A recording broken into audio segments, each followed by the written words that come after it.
yan mga master sa pagkuha ng scale na 1 is to 100. Katulad na lang ito, para makuha ito kailangan mong sukatin galing dyan sa biga na yan papunta doon sa kabilang biga para makuha mo ang sentro nito. Ayan.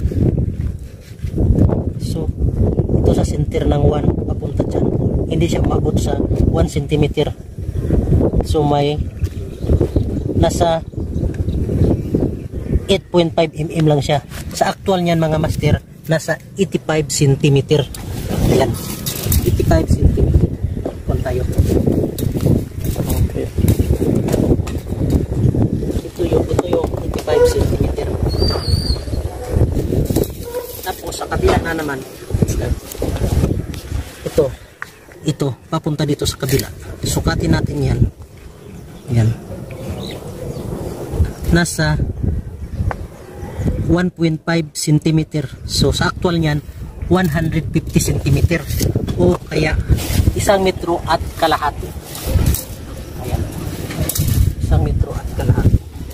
So ito siya mga master, sa actual niya ito siya tumama. Pagit ang 150. Ayan. Ayan. Ito ang 150 cm. Ayan. Koron 50. Tapos itong sa center na naman, itong center na ilaw na to, ayan. Kasi wala ka namang makikitang sukat dyan sa dimension na yan, kaya kailangan mong sundin ang scale na 1 is to 100. So dito ka sa 1 mag-uumpisa, papunta dyan hanggang dito sa gitna ng beam uli, yan, o gitna ng poste na yan, naka 2 cm siya. So sa actual niyan ay 200 cm or 2 metro.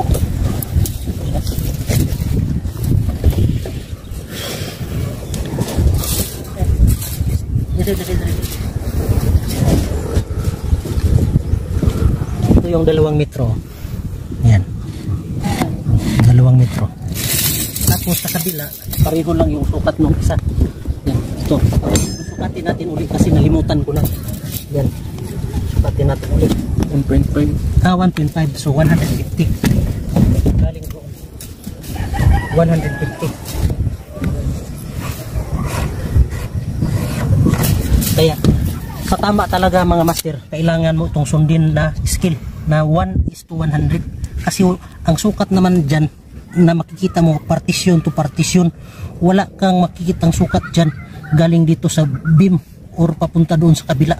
Kaya skilling talaga ang gamit, 1 is to 100, na ibig sabihin 1 cm sa actual niyan is 100 cm or 1 metro.